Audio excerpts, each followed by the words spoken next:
Mother Teresa and institute of computer education में आपका स्वागत है। Chapter number 5, use of has, have and had. जब हम आधिपत्य, अधिकार, रिश्ते, बीमारियों और लोगों के बारे में या कोई वस्तु किसके पास है या किसी वस्तु की या वस्तुओं की विशेषताओं के बारे में बात करते हैं तो वहां पर हैज, हैव और हैड का प्रयोग होता है। इनमें से हैज और हैव का प्रयोग वर्तमान के लिए और हैड का प्रयोग पास्ट के लिए यानी कि भूतकाल के लिए होता है।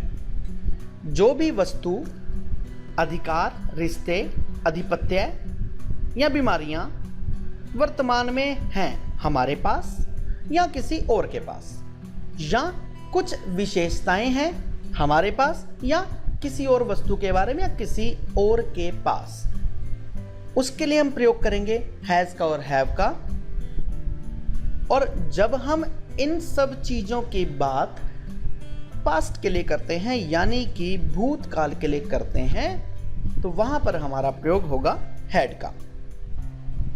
हैज सिंगुलर के लिए और हैव आई के लिए और प्लूरल के लिए, हैड सबके लिए, यानी कि हैज का प्रयोग हमारा ही, शी, इट, सिंगुलर नाउन जैसे बॉय, गर्ल, मोहन, रमा, इस तरह से हमारे पास सिंगुलर नाउन्स के लिए, और he, she, it singular, he, she, it singular noun, इन सब के लिए हैज का प्रयोग होता है। और हैव का प्रयोग I, we, you, they, plural subject जैसे बॉयज, गर्ल्स, फ्रेंड्स एक्सेट्रा, इन सब के लिए हमारे पास हैव का प्रयोग होता है। हैड का प्रयोग हमारे पास he, she, it singular noun, I, we, you, they, plural, इन सब के साथ हमारे पास हैड का प्रयोग होता है, यानी कि हैड का प्रयोग पास्ट में होगा और इन सभी सब्जेक्ट्स के साथ होगा। और हैज का प्रयोग सिंगुलर में होगा, हैव का प्रयोग भी सिंगुलर में होगा। हैज का प्रयोग वर्तमान के लिए, हैव का प्रयोग भी वर्तमान के लिए, हैज का प्रयोग सिंगुलर के लिए यानी कि ही, शी, इट सिंगुलर जैसे बॉय, गर्ल, मोहन, इन सब के लिए, और हैव का प्रयोग I, we, you, they, plural जैसे बॉयज, गर्ल्स, फ्रेंड्स, इन सब के लिए वर्तमान में होगा। हैड का प्रयोग भूतकाल के लिए, पास्ट के लिए, इन सभी के साथ होगा यानी कि he, she, it singular, I, we, you, they, plural, इन सब के लिए हमारे पास पास्ट में केवल और केवल हैड का ही प्रयोग होगा। यानी कि अगर हम हैज, हैव और हैड के बारे में एक सबसे बड़ी बात डिस्कस करें, क्योंकि विद्यार्थी बहुत ज़्यादा हैज, हैव और हैड में कंफ्यूज रहते हैं, उसके पीछे रीज़न क्या है? रीज़न बहुत सिंपल सा है। हैज, हैव और हैड का प्रयोग हमारे पास टेंसेस में भी होता है, लेकिन मैं पुनः आपको याद कराना चाहूँगा, जैसे हमने इज, एम, आर, वॉज और वर के पिछले चैप्टर्स किए, उनके बारे में मैंने आपको बोला था कि ये हमारे पास क्रियाविहीन वाक्य हैं। क्रियाविहीन वाक्य वो वाक्य है जिनमें किसी भी प्रकार की कोई भी वर्ब यानी कि क्रिया ना दी गई हो, और टेंसेस ठीक इसके विपरीत हुआ करते हैं। टेंसेस में हर किसी टेंस के लिए क्रिया दी होती है, उसका एक कैरेक्टरिस्टिक है, उसकी एक विशेषता है कि बिना क्रिया के हमारे पास टेंसेस नहीं हुआ करते। तो इस प्रकार से हैज, हैव और हैड ये भी हमारे पास क्रियाविहीन वाक्य हैं। फर्क केवल इतना है कि यदि हम वर्तमान में किसी चीज की बात कर रहे हैं कि हमारे पास कुछ है, उसकी जानकारी वर्तमान के समय की देने के लिए हमारे पास हैज और हैव का प्रयोग होगा। हैज सिंगुलर के लिए और हैव प्लूरल के लिए। जैसा कि स्क्रीन पर आप देख रहे हैं, हमारे पास एक स्कूल गोइंग बॉय है और 4 कैरेक्टर्स हैं, राम, श्याम, रवि एंड रमा। यही स्कूल गोइंग बॉय बोलता है, राम हैज 1 सिस्टर, यही स्कूल गोइंग बॉय श्याम के बारे में बोलता है, श्याम हैज अ मोबाइल, कि श्याम एक मोबाइल रखता है या श्याम के पास एक मोबाइल है। Ravi has many books, Ravi के पास बहुत सी किताबें हैं। Rama has a TV, Rama के पास एक टीवी है। थोड़ा सा इसको और डिफाइन करते हैं। जब भी हमारे पास कोई चीज है उसकी जानकारी देने के लिए वर्तमान के लिए हैज और हैव का प्रयोग होगा। सिंगुलर के लिए हैज, प्लूरल के लिए हैव और आई के लिए भी हैव।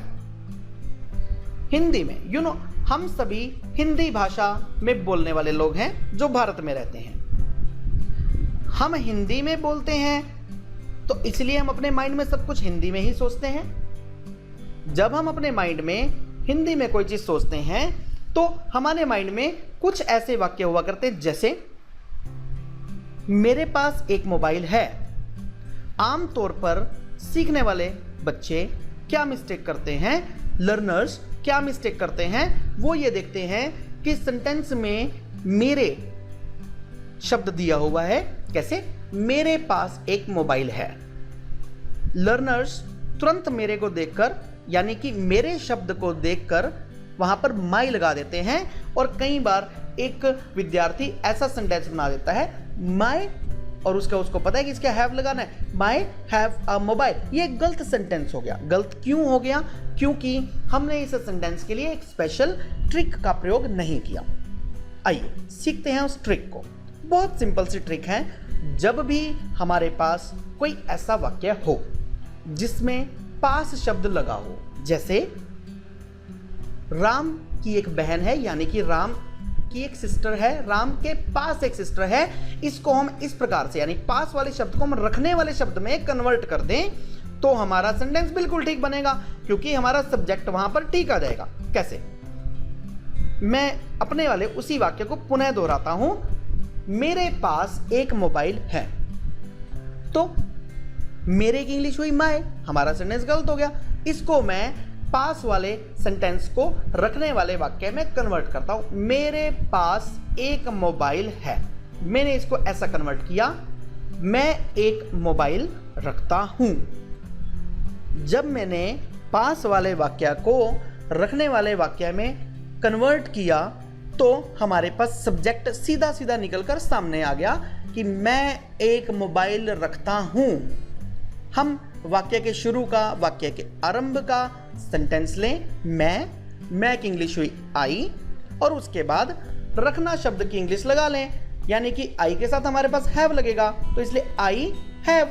साथ ही हमारे पास इसका उत्तर मिल गया कि क्या चीज, उसका उत्तर आ गया मोबाइल। तो मेरे पास एक मोबाइल है, पास को हमने रखना में कन्वर्ट किया। कैसे? मैं एक मोबाइल रखता हूं। हमने सेंटेंस की बिगिनिंग ली, सेंटेंस की स्टार्टिंग ली, मैं, और उसके बाद हमने लिया रखता हूं। मैं रखता हूं क्या चीज? एक मोबाइल। आई मैं रखता हूं, have I have a mobile, हमने उसका आंसर यहां पर दे दिया, हमारा बिल्कुल ठीक वाक्य बन गया। इसी प्रकार से हम पास वाले सेंटेंस को, यानी कि ऐसे सेंटेंसेस जिनमें पास शब्द दिया है, उनको अगर हम रखने वाले वाक्य में कन्वर्ट कर दें, रखने वाले वाक्य में बदल दें, तो हमारे पास सब्जेक्ट एग्जैक्ट निकलकर सामने आ जाएगा। इसको मैं पुनः एक और उदाहरण के साथ आपको समझाता हूं। उसके पास एक कार है। पहले वाला जो मैंने आपको उदाहरण दिया था वो प्लूरल के लिए दिया था, अब वाला उदाहरण मैं सिंगुलर के लिए दे रहा हूं। ध्यान रखिएगा, अभी मैं बात वर्तमान की कर रहा हूं। हालांकि जो मैं आपको उदाहरण दे रहा हूं ये सारे के सारे उदाहरण एज इट इज हमारे पास हेड में भी फिट होंगे, और यही वाला फार्मूला पास वाला और रखने वाला हेड में भी प्रयोग होगा। देखते हैं, मैं पुनः उसी एग्जांपल पर आता हूं। उसके पास एक कार है। उसका या उसके की इंग्लिश हुआ करती है हिज या हर।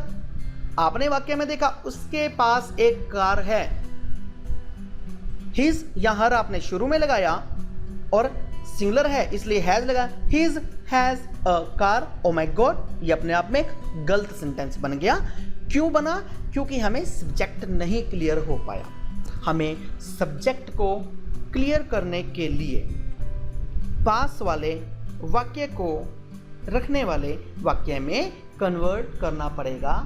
बदलना पड़ेगा। कैसे? उसके पास एक कार है।